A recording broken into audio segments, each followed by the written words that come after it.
स्वातंत्र्यपूर्व काळापासून राज्याच्या राजकारणात शेतकरी कामगार पक्षाचे एक वेगळे वर्चस्व राहिले आहे। गोरगरीब कष्टकरी शेतकरी यांच्याशी सेकापची कायमची बांधिलकी राहिली आहे। जोपर्यंत अन्यायग्रस्त पीडित कष्टकरी यांच्यासोबत आहोत तोपर्यंत सेकापला काहीच कमी पडणार नाही। सरकारी कार्यालय दलालांचे अड्डे झाले आहेत। शेतकऱ्यांची फसवणूक करून जमिनी विकत घेणाऱ्यांविरोधात लढायचे आहे। शेतकऱ्यांना त्यांचा हक्क मिळाला पाहिजे या भूमिकेतूनच अधिक प्रबळ काम करण्याची आपली भूमिका राहणार आहे। शेतकरी कामगार पक्ष शेतकऱ्यांच्या कायम पाठीशी राहील अशी ग्वाही सेकाप सरचिटणीस जयंत पाटील यांनी दिली। शेतकरी कामगार पक्ष अलिबाग तालुका कार्यकर्त्यांचा संवाद मेळावा मंगळवारी दिनांक 11 फेब्रुवारी रोजी PNP नाट्यगृह येथे आयोजित करण्यात आला होता। यावेळी जयंत पाटील बोलत होते। यावेळी मानसी म्हात्रे म्हणाल्या की विधानसभेच्या जागेसाठी रात्रीचा दिवस करून कार्यकर्ते लढले, परंतु अनपेक्षितपणे पराभव स्वीकारावा लागला। मात्र पुन्हा एकदा मशाली पेटवून लढण्याची वेळ आली आहे। सेकाप संपला असे बोलणाऱ्यांनी मेळाव्यातील होणारी कार्यकर्त्यांची गर्दी बघा असा टोला लगावत सेकापला संपवण्याचे स्वप्न पाहू नका असा विरोधकांना सज्जड दम सेकाप राज्य महिला आघाडी प्रमुख ॲडव्होकेट मानसी म्हात्रे यांनी त्यांच्या शैलीमध्ये दिला आहे। सेकापच्या संवाद मेळाव्यात आजची ही गर्दी एकनिष्ठ कार्यकर्त्यांची मांदियाळी आहे। विधानसभेच्या निवडणुकीत शेवटच्या क्षणापर्यंत कार्यकर्त्यांनी प्रचंड मेहनत घेतली तरी देखील अनपेक्षित असे अपयश आले, परंतु पुन्हा नवी उभारी घेऊन कार्यकर्ते कामाला लागले। त्याचा आनंद आज मेळाव्याच्या अफाट गर्दीतून दिसून येत आहे। शेतकरी कामगार पक्ष एक वेगळा विचार आहे। गोरगरीब कष्टकरी कामगार व शेतकऱ्यांसोबत बांधिलकी असणारा पक्ष आहे। आपल्या तत्वांशी कायम राहणारा पक्ष आहे। तेथील भूमिपुत्रांना नोकऱ्या मिळाल्या पाहिजेत। या मातीतील माणसांची प्रगती झाली पाहिजे, अन्यथा प्रकल्प बंद करू। तसेच सध्याची राजकीय परिस्थिती भयावह आहे। दलाल व चोरांचा सुळसुळाट सुरू झाला आहे। बाहेरील ठेकेदारांना ठेके देऊन टक्केवारी घेण्याचा प्रकार सुरू झाला आहे। शेतकरी कामगार पक्षाने कधीही तत्वांशी तडजोड केली नाही असे सेकाप जिल्हा महिला आघाडी प्रमुख चित्रलेखा पाटील यांनी प्रतिपादन केले आहे।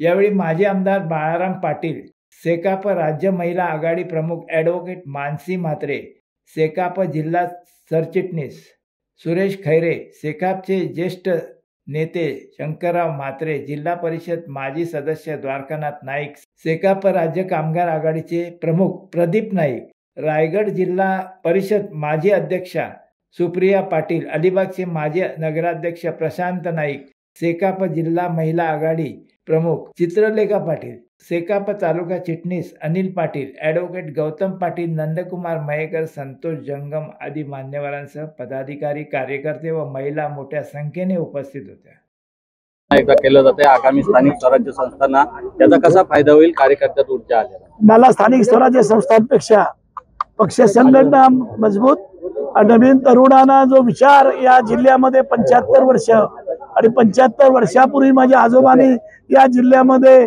जो शेतकऱ्यांसाठी कुळ कायदा अंमलबजावणी करण्यासाठी जो लढा दिला त्याची आठवण प्रत्येक शेतकरी कामगार पक्षात तरुण कार्यकर्त्यांनी ठेवली पाहिजे, ही खरी माझी मनीषा आहे।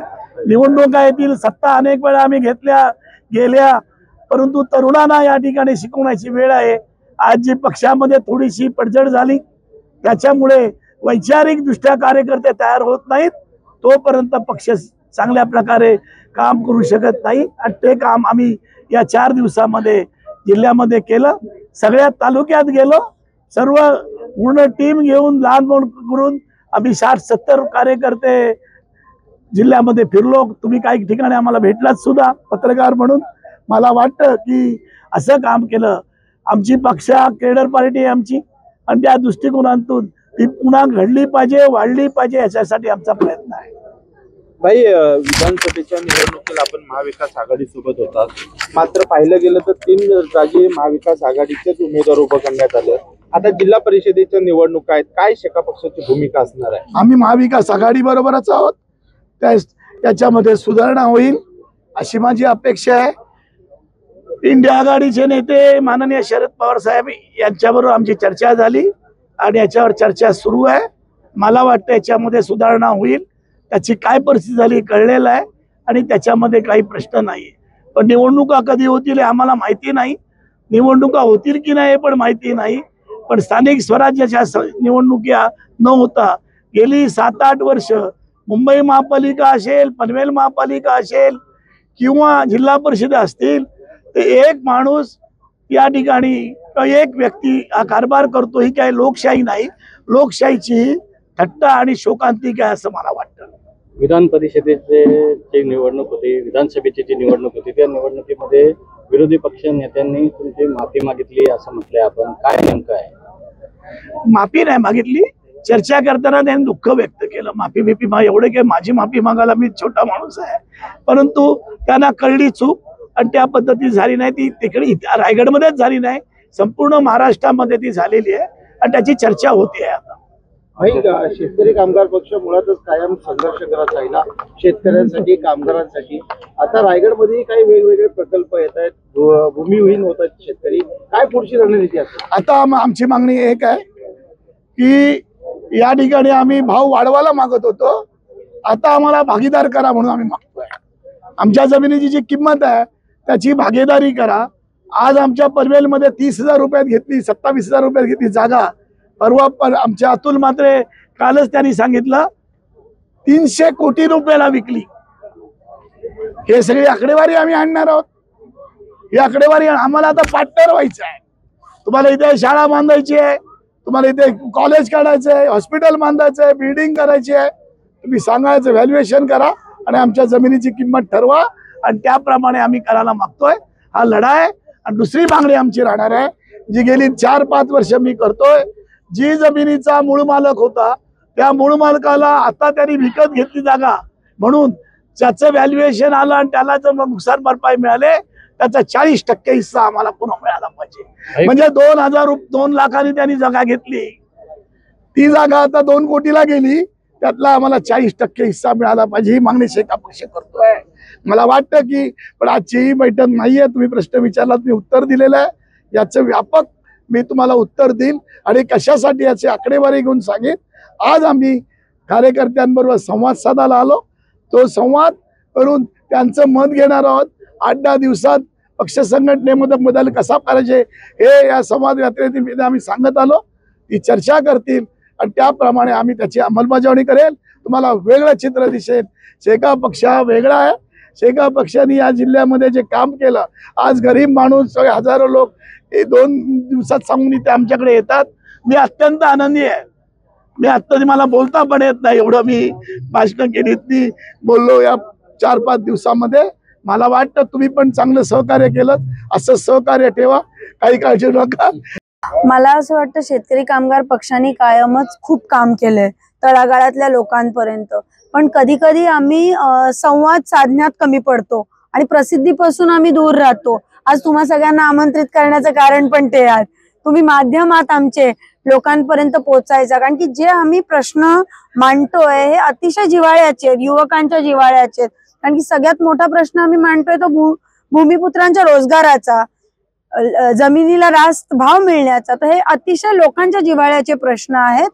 आणि बाकी सगळीकडे तुम्ही वातावरण पाहिलं तर अक्षरशः असेल की चारी बाजूनी कोल्हेत. कोट करा, मी बाकी सगळ्यांना कोल्हे बोलले. तर त्या पद्धतीचं राजकारण असताना इथल्या स्थानिक माणसाचं संरक्षण शेका पक्ष करतोय आणि हे युवकांना कळलं पाहिजे. प्रसार माध्यमांच्या माध्यमातून महिलांना कळलं पाहिजे. आणि मला असं वाटतं की रिअल जे इश्यूज आहेत, म्हणजे इव्हन हे नॅशनल लेवलला आहे, स्टेट लेवलला आहे, रिअल इश्यूज बद्दल बोललंच जात नाही मीडियावर सुद्धा. आणि नको त्या भलत्या चर्चा होत राहतात. आणि जे खरे विषय आहेत, कांद्याचा भाव काय, बटाट्याचा भाव काय, याच्याबद्दल बोललंच जात नाही आणि त्याच्यामुळे आपल्याला त्रास आहेत. आणि ती प्रश्न खऱ्या अर्थाने शेका पक्ष उचलणार. खरं संघर्षाची पार्श्वभूमी असलेला शेतकरी कामगार पक्ष या जिल्ह्यामध्ये नाही तर संपूर्ण महाराष्ट्रात काट टाकतोय. आमच्या नेतृत्वाने आता ठरवलेलं आहे की पक्ष संघटन हे संवादातून व्हायला पाहिजे. ज्या पद्धतीनं महाराष्ट्रामध्ये अनेक विकासाचे मुद्दे या रायगडसाठी येऊन ठेपलेले आहेत, त्याच्यामध्ये महिलांची एक निर्णायक भूमिका असणार आहे. आणि शेका पक्षाच्या पुरोगामी विचारातून इथली महिला कार्यकर्ती आता संघटनेमध्ये ऍक्टिव्ह होणार आहे.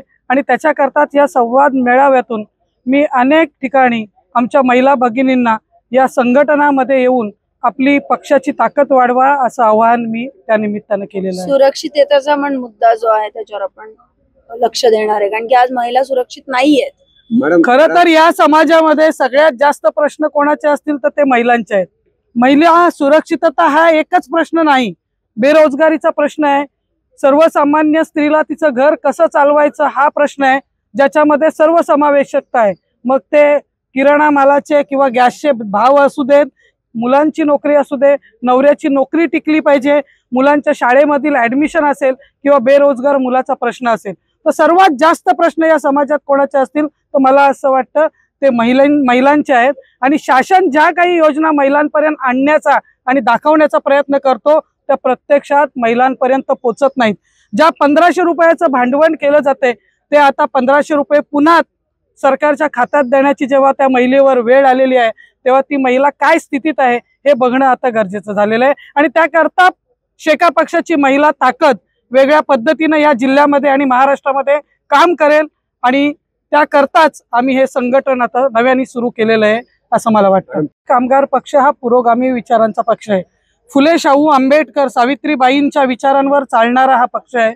आणि अशा वेळेला जर पक्षामध्ये महिलांची जर सक्षम ताकद निर्माण व्हायला मागते, पक्ष संघटनांमध्ये महिला आपसुकच आणि स्वतःहून जर पक्षामध्ये येत असतील तर ती माझी मागणी मला वाटतं रास्त आहे की चिटणीस मंडळातून जे काही निर्णय पक्षाच्या हिताचे होतात आणि समाजाच्या हिताचे होतात त्यामध्ये जर महिलांचे काही विचार पक्ष संघटनांनी जर स्वीकारले तर निश्चितपणे पक्षाला ती ताकदच मिळणार आहे असं मला वाटतं. आणि म्हणून माझी मागणी आहे जी रास्त आहे की पक्षाच्या वरच्या नेतृत्वाच्या फळीमध्ये आणि पक्ष संघटनामध्ये महिलांना 50% तुम्ही प्राधान्य द्यावं.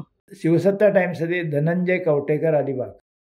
देधडक बेधडक वृत्त देणाऱ्या आपल्या शिवसत्ता टाइम्स न्यूज चॅनलला लाल बटन दाबून सबस्क्राईब करा आणि बेल आयकॉनला क्लिक करायला विसरू नका.